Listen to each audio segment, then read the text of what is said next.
That one glorious word represents more than just the geography between the Sabine and the Rio Grande. It represents a unique idea and way of life. A life of rugged individualism, proud self-reliance, gritty toughness, and fierce independence. That is what made Texas, and that is what will save her again. Howdy, folks. Sam Houston here. I want to thank you for tuning into the Feed Bandit podcast. Feed Bandit is the Texas first outdoors brand built by rabid Texans, for rabid Texans, and all those who aim to be one someday. We unapologetically promote the ideals that shape our Texas pride and Texas first patriotism through our love of hunting, the outdoors, and the gear and apparel we create. Texas, above all else, preserve the tradition, protect the legacy. Check us out at feedbandit.com. And to repeat that great rallying cry from a former colleague of mine, liberty or death. Now, enough of my talking. Here are a couple of bandits that love Texas as much as I do. Enjoy.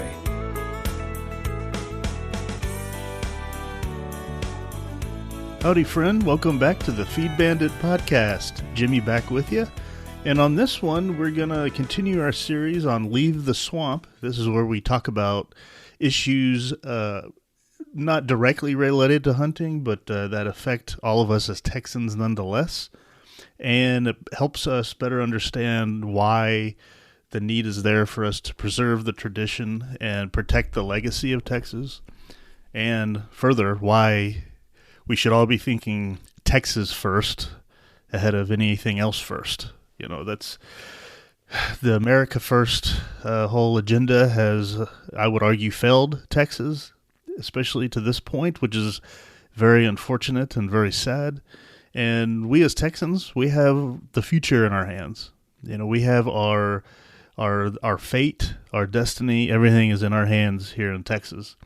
It's not in Mordor, D.C., or any place like that. It's right in our hands. Now, we can give our destiny and our future to Mordor out in the district of criminals, but why should we?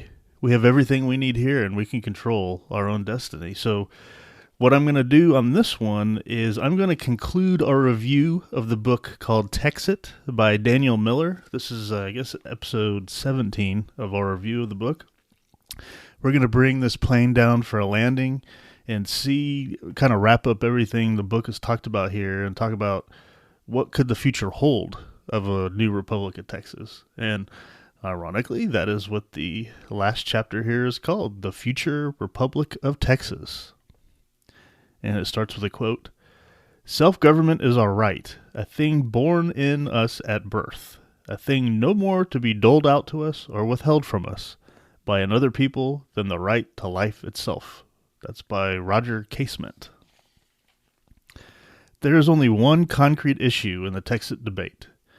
We know with near certainty what will happen if Texas stays in the Union. The middle class will continue to shrink. The national debt will exceed the entire ability of the American people to produce, driving the federal government into bankruptcy. And federal programs will collapse as the government loses the ability to pay for them.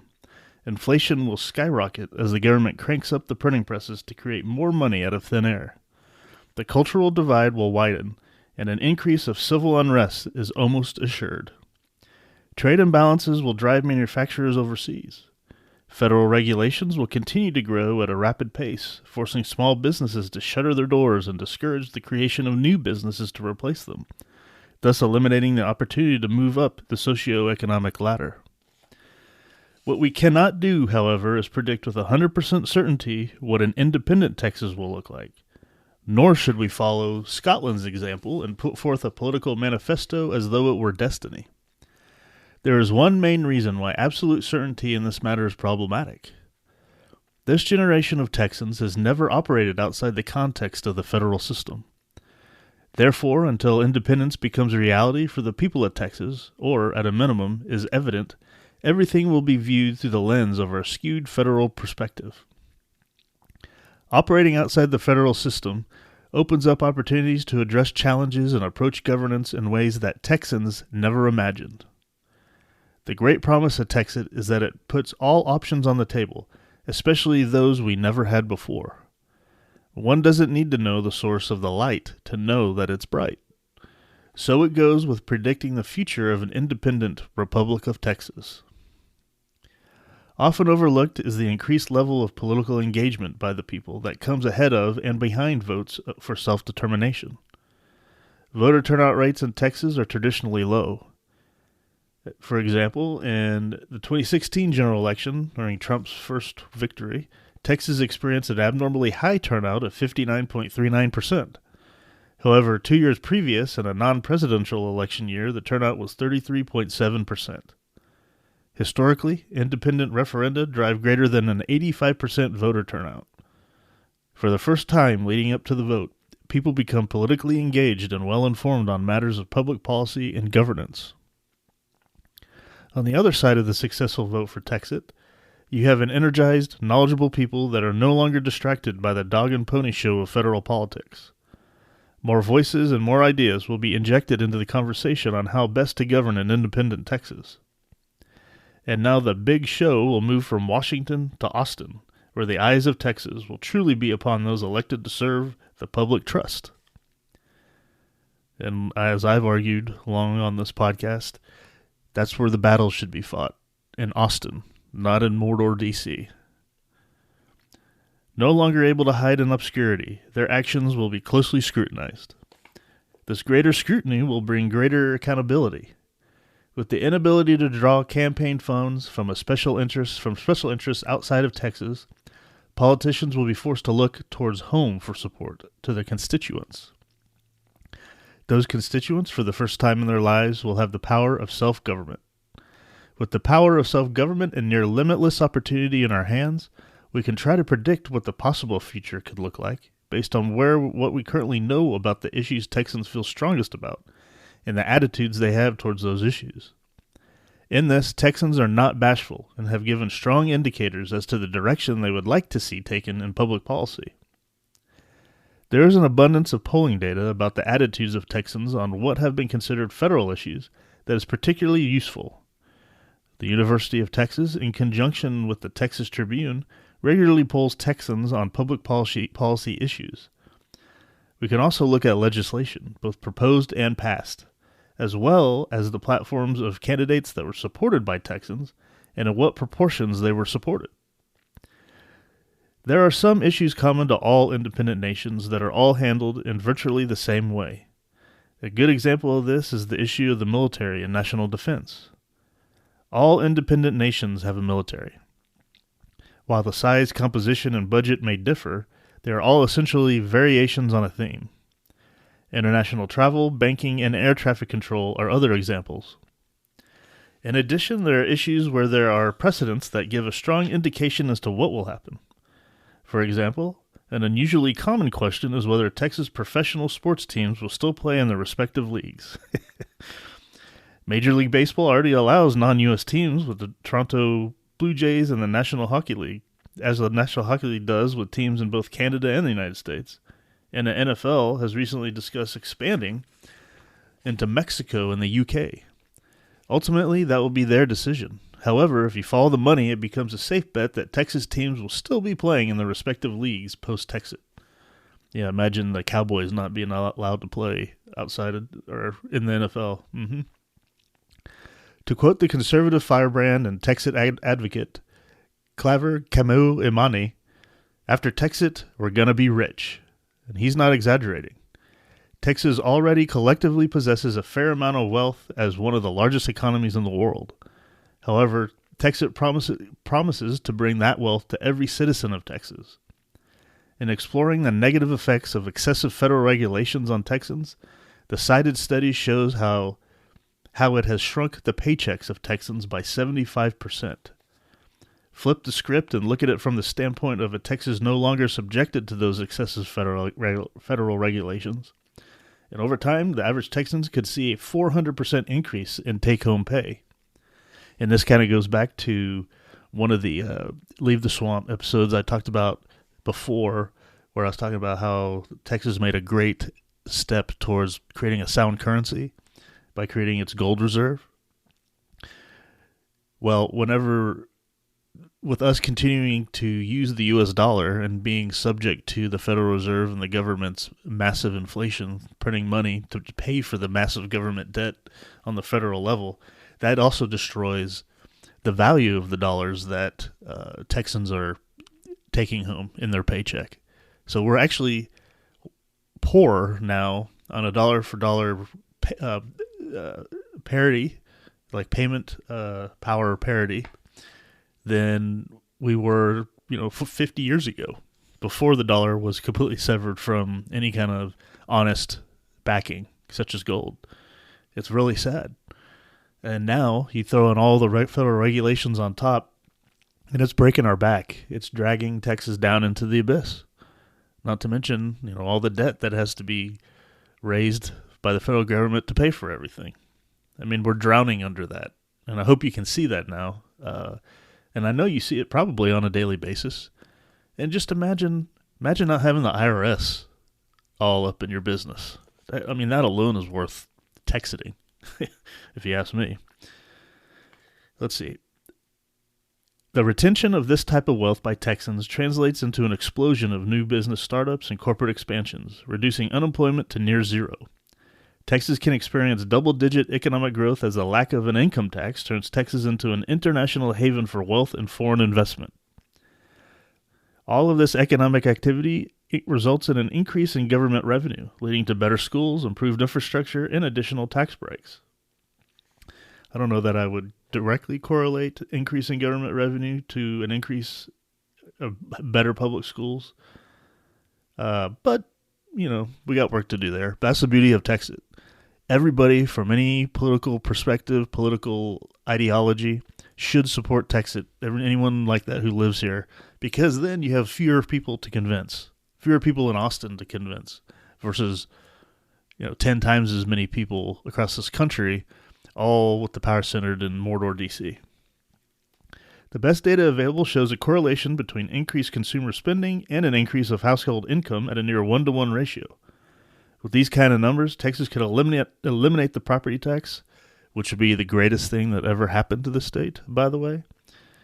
Leave the sales tax rate untouched and still produce an increase in government revenue over and above what Texans currently pay to both the state and federal governments. Texans are not opposed to sensible immigration. In fact, Texas celebrates the diversity that immigration brings.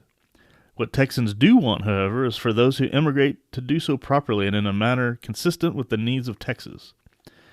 On the issue of immigration, Texas has always sought a sustainable equilibrium. It's reasonable to assume that Texas would implement a sensible immigration policy that allows immigration based on the ability of Texans to handle the increased infrastructure requirements and the need to supplement the pool of skilled workers required for business and industry. Citizens would be given priority in employment, with immigration used to supplement shortages in key job sectors.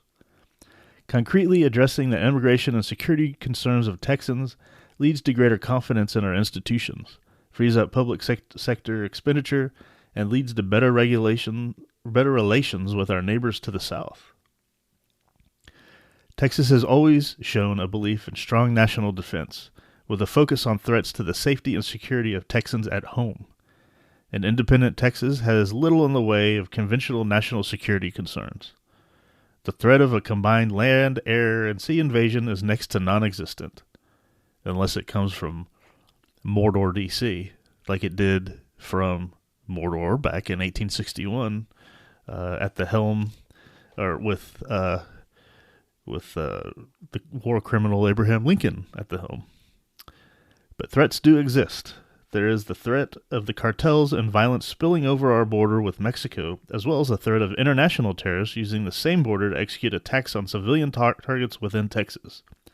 Although I would add, if Texas became what it should become and a truly neutral, like Sweden of North America, then there would be absolutely no reason for any quote-unquote terrorists to do any attacks on anybody or anything in Texas, so long as we're not funding idiotic things on any other country around the world, have our military anywhere but in Texas or in the waters right off Texas, There's really no reason to do that. That's probably why you don't hear of any kind of attacks happening to, 95% of the countries around the world, because they do not swat hornets' nests unnecessarily. In addition, there are always threats that could upset international stability. While these are often met with the combined military might of the Western world, an independent Texas would be ready and willing to do its part. But I would argue only if it is truly threatened for an unnecessary reason that Texas did not provoke. The bulk of Texas' national defense will be concentrated on 3 key areas: strengthening the borders against national security risks, defense against attack from international state actors, and supporting military actions of allies that are congruent with our strategic objectives, which would, in my opinion, and I would argue, should be nothing except defending against immediate and direct attacks upon Texas. We should not be allies with anybody who claims to be the policeman of the world. That just gets you into trouble. Using the NATO target average of 2% of GDP for military and defense spending would provide approximately $33 billion annually, making Texas 11th in the world in defense spending. Funding at this level would cover the costs of recruiting, training, equipping, and maintaining an active duty enlistment in excess of 125,000 troops. This would be in line with the number of Texans currently serving in the United States military in all branches. In addition, it would provide a level of funding to, over time, increase our inventory of military vehicles, including naval vessels, fighters, and support aircraft, and armored vehicles. Although I would argue, really, none of that is really necessary if you're not sticking your nose in other people's business and swatting hornets' nests. You probably could get by, really, with only 5 or 10, submarines, probably nuclear submarines. You need maybe have the troops, but you wouldn't need all this extra crap. Fighters, maybe some fighters who don't really need aircraft carriers anymore or anything like that, because we're not going anywhere. We're defending the Gulf, basically. So, we got to get kind of out of the paradigm of what the United States has and kind of what they're using it to do, around the world. But this is all just speculation. But it's a vision of Texas that is worth having. Building on the current military infrastructure in the Texas Military Department, Texas will grow the components of the TMD into a world-class military force capable of addressing any threat to the safety and security of Texans posed by any who would do us harm, and I would add here. Do us harm here. Not abroad, because we won't be abroad. This is all just speculation, but it's a vision of Texas that is worth having. Imagine traveling anywhere in the world using your Texas passport and seeing the Texas flag flying above our embassies and consulates. Or imagine cheering on Team Texas in the Olympics as they stand alongside competitors from nations around the world. This is what it's like to be a self-governing nation among other self-governing nations, and it's what's waiting on the other side of TEXIT. Overcoming the real challenges facing TEXIT. Here's a quote from Sam Houston. There would be no difficulty in securing the rights of the people and the liberties of Texas if men would march to their duty and not fly like recreants from danger. Texas must be defended and liberty maintained. Sam Houston. When the modern-day TEXIT movement really began in 1996, those who signed on, in excess of several 100,000, renounced their citizenship in the United States and swore an oath of allegiance to the Republic of Texas. Every one of them did so willingly. They were ready, in that moment, to give up something no longer aligned with their ideals and began the hard work of building a new nation. They were full of questions. To paraphrase cosmologist Max Tegmark, they would rather have questions they couldn't answer than answers they couldn't question. More important, they were full of the hope that having a clean slate can bring. Not every question had an answer, but they knew they would finally have the power to determine what those answers would be. They wanted something better than the status quo. Without hesitation or reservation, they, each for their own reasons, embraced a future that none of them could actually touch or see, but one they could feel. They were motivated by something they had never existed in their lives, a real chance to create their own destiny. To understand why and how Texas will eventually leave the Union, this is the only thing that one needs to know. Hope for a better future has driven more people to exercise their right of self-determination than any other factor. This is why TEXIT is not an easily understood social or political phenomenon. At the risk of sounding esoteric, it's something spiritual. Texans understand it, but have difficulty articulating it. It lives somewhere out there, but it also lives deep in the heart of Texans. It has political and economic motivations and aspirations, yet also exists within the long-woven cultural threads that bind all Texans together. It is forward-thinking and looks to the horizon, yet never forgets that its spirit is the legacy of the victorious dead at Goliad, the Alamo, and San Jacinto. And I'll just add, preserve the tradition, protect the legacy. While some have accused TEXIT supporters of running from the fight of, quote, saving America, this is what I was getting at kind of earlier, Texans view it as preserving what was great about American principles and spirit as it faces extinction in the land it once called home. I would argue it is extinct. Shunned by those who were once countrymen to preserve those principles, Texas will leave the Union. TEXIT is an acknowledgement of the fundamental problem in the 21st century America, that one size does not fit all. What is best for Texas and Texans is not necessarily what is best for every state in the Union. It is this one-size-fits-all mentality that derailed the American Union in the first place. It is the creed of unabashed allegiance to a system that uses the federal government, or Mordor, as a weapon to impose the political will of a select group upon everyone else. Federal elections have degenerated into contests for who gets to wield the club and bash the loser into submission. TEXIT says there's a better way than the status quo. Let California be California. Let New York be New York. Let Texas be Texas. TEXIT is not adversarial, though. It acknowledges our shared history with the other states. It says, let's be friends and engage in commerce and travel. It says that if a true external threat exists for one, it exists for all of us. And channeling the spirit of the Texian army, we have your back. However, when it comes to how we govern ourselves, we've got that covered. Within this vision of the future resides one great lie that underpins the sense of urgency expressed by those who support TEXIT. Where the federal government is concerned, the status quo is a myth. There is no rolling back the clock and returning the United States to the vision of its founders. There is no way to put the genie back into the bottle. The federal government is on a course that will see every grievance multiplied and every ill intensified over time until every pretense of being a federative republic is finally abandoned and any illusion of a hopeful return to the way it was supposed to be is shattered. It is the natural order of things. Therefore, Texans should take the words of G.K. Chesterton to heart when he said, quote, "People talk about the impatience of the populace, but sound historians know that most tyrannies have been possible because men move too late." End quote. TEXIT advocates are moving forward. The growth of the TEXIT movement parallels many political and social movements throughout the ages. First ridiculed and scorned, then feared and shunned, TEXIT is now a part of mainstream political dialogue. It rests firmly in the pantheon of modern-day independence movements and can stand shoulder to shoulder with them as all struggle for the fundamental right of self-government. Many years ago, while still trying to fully comprehend and put into words what has become known as TEXIT, I, the author Daniel Miller, came across a passage from Irish politician and author Terence McSweeney.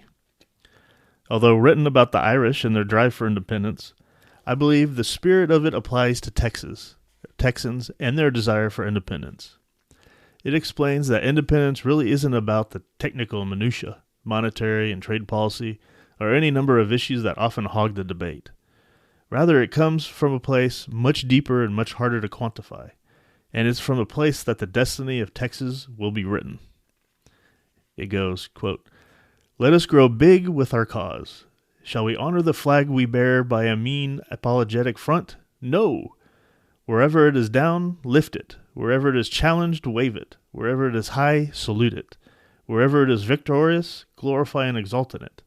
At all times and forever be for it proud, passionate, persistent, jubilant, defiant, stirring hidden memories, kindling old flames and old fires, wakening the finer instinct of men, till all are one in the old spirit. The spirit that will not admit defeat, that has been voiced by thousands, that is noblest in Emmett's one line, setting the time for his epitaph. Quote, when my country, not if, but when my country takes her place among the nations of the earth. It is no hypothesis, it's a certainty. There have been in every generation, and are in our own, men dull of apprehension and cold of heart, who could not believe this, but we believed it. We lived in it. We know it. Yes, we know it, as Emmett knew it, and as it shall be seen tomorrow. And when the historian of tomorrow, seeing it accomplished, will write its history, he will not note the end with surprise. And that is the book TEXIT. And I would say that those last chapters, I mean, they really fired me up. Don't they make you excited for what could be in a future Republic of Texas? I mean, just imagine with the albatross of the federal government off our backs, with our arms and our wrists no longer chained down by the federal government and the debt of the federal government, the regulations of the federal government, the fights we have to have in Mordor, D.C. with the 49 other states and their representatives and all the bureaucrats and the bureaucracy coming out of Mordor, D.C., just all of the BS that is foisted on us from Mordor, telling us what to do, pushing us around, telling the state what the state can and can't do, all the time forgetting that it was the states that created the federal government. The states are more powerful than the federal government. The states only delegated certain powers to the federal government. The states are what's sovereign, not the federal government. That has long been forgotten. And I think because that has been forgotten, goes to his point of there's no hope in trying to reform the central government anymore, the federal government. There's no point in even bothering or caring who goes there anymore. All political effort, all interests, all focus should be on Texas first, and putting all energy and effort into making Texas a republic again. That's what's important, and that's what will make Texas great again, is Texas becoming a republic on our own and no longer part of Mordor. Those who've come in talking and using the phrase America first are obviously not America first. All you got to do is look at their actions. Why is so much time and effort being devoted to other countries around the world and not America? Why is so much time and effort devoted to actually penalizing Americans by adding more taxes to us through idiotic tariffs and things like this, harming small businesses? There's all the signs are on the wall that something needs to be done in Texas, and this is the time to do it. And if we don't act, like they said in that last thing, if we don't act, and if it's too late, well, we'll only have ourselves to blame. But if we do act, the future can be greater, and will probably be greater than we can possibly imagine in Texas. So that's kind of what's before us, I guess. So us here at the Feed Bandit Podcast, you know where we stand. We are all for Texas, and Texas alone, and Texas on our own. It's said in pretty much everything we do here at Feed Bandit. And in all our polos, we wear it every day. It's right there on our back, upper middle of our back. Texas above all else. We are Texas first outdoors, and underlying everything we talk about here is preserve the tradition and protect the legacy of Texas. That's what we believe wholeheartedly, and that is our passion. And I hope, you're coming along to that passion, because we need a small, tireless minority. As Samuel Adams said, a little before the U.S. Revolutionary War, quote, "It does not take a majority to prevail, but rather an irate, tireless minority, keen on setting brush fires of freedom in the minds of men." And that's what we're trying to do here with the Feed Bandit podcast, and with just Feed Bandit brand, Feed Bandit ethos in general. So with that, I'm going to leave you guys. Thank you so much for listening to this one all the way through. Really appreciate it. And stay tuned for the next one. We'll be right back with you for more awesome Texas First Outdoors content. All right. Well, I hope you have a good one. And take care. And remember, support your local feed store.